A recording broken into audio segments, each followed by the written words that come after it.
In other news this weekend, to add insult to injury, I started thinking, Coca, about being an executive and how frustrating it would be to watch a receiver that I had, Tanner Scott, if I'd still been with the Marlins, go sign with the Dodgers for $72 million over 4 years. This is a very good lefty reliever, maybe the best lefty reliever in baseball, getting $18 million a year. Of course, with the Dodgers, there was a signing bonus, 20 plus million. Of course, there was deferral, 20 plus million. But the result is that the Dodgers are building what many are calling a super team. Except you can only have 26 players, and a super team in baseball actually doesn't exist. There has not been a repeat champion in Major League Baseball since the Yankees in 1998, 99, and 2000. And there have been teams and payroll disparity throughout the decades since. Why is it that no team's been able to repeat? Because once you get into the playoffs, anything can happen. Have the Dodgers guaranteed themselves a playoff spot? Only 2 years ago, the Yankees were a lock to make the playoffs and didn't make it. There are years under Stevie Cohn where the Mets have not made the playoffs with huge payrolls. But for some reason, this year seems different. The Dodgers are looking at a $375 million payroll. They've looked at the Cohn tax. That was the highest threshold for the luxury tax that was only initiated in the last collective bargaining agreement in order to try to stop Steve Cohn. It never occurred to baseball that the Dodgers would go so far and away above every other team. Why did this happen? Not because more of you go to games in LA and buy more Dodger dogs and pay more for parking to Frank McCourt. No. The reason is that the Dodgers have been able to keep their local broadcast revenue at the exact same level that it was supposed to be at when their original contract was signed, and every other team in baseball. That's right, all 29 teams have had local broadcast revenue that has stopped growing or has grown at a smaller percentage increase than had been projected.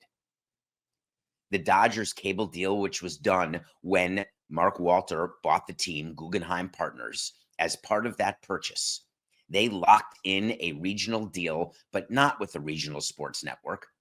They locked in a deal with Comcast, where their broadcast revenue is hundreds and hundreds of millions of dollars, and there's no end in sight to that deal. Therefore, the Dodgers' ability to monetize their team has grown while others have stagnated.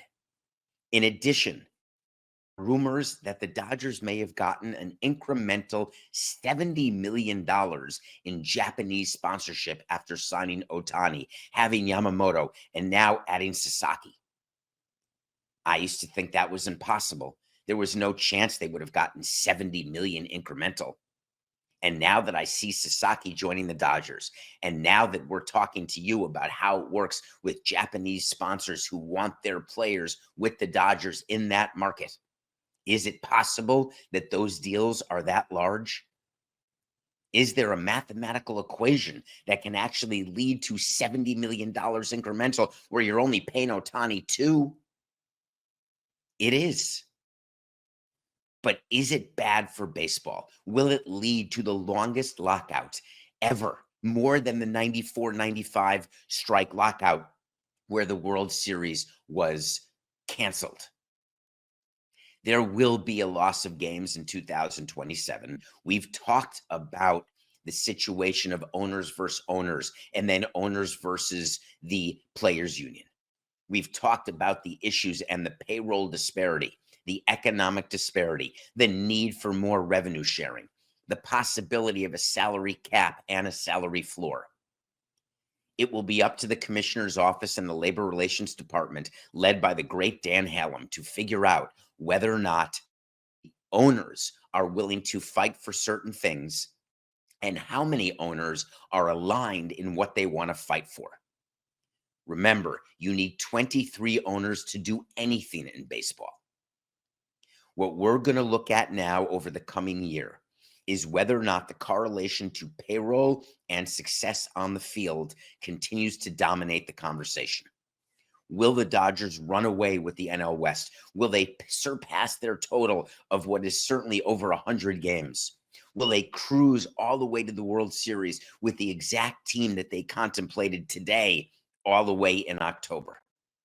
The reason why baseball is watching this so carefully is that if that happens, and there is proof that building a team the way the Dodgers have and having a payroll the way the Dodgers have is the true key to success and the key to jewelry, you will have at least 20 owners who will stand up and say, no more. We've got to rein in the Dodgers. The last thing I want to mention today is that there are people in the media who are saying the Dodgers are great for baseball. Your team should spend the way the Dodgers have spent for their team.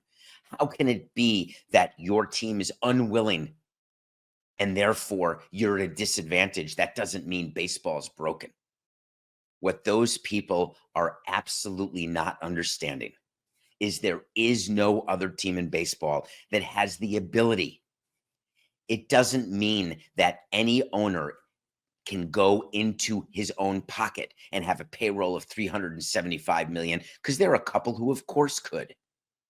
But it means from a fiscally responsible standpoint, the amount of money that's generated by not just the teams, but also the ancillary development. Take the Braves, for example, where they have huge money outside of the revenue sharing pool from all of the great development around Truist Park. They're a public entity where you can actually see what those numbers are. They don't have the ability, the financial wherewithal to have a $375 million payroll. What the Dodgers are doing is unique to the game and cannot be done by any of the other teams. Does that make it wrong? No. You operate within the rules. George Steinbrenner, the late, great owner of the New York Yankees, said to me directly, don't you complain about what I'm doing. And he said it publicly too, because we do it within the rules that you voted for. What the Dodgers are doing is operating within the rules of baseball. And if you're going to see change, it's going to come as an industry, as part of a new collective bargaining agreement. Otherwise, the Dodgers are a runaway train with no end in sight.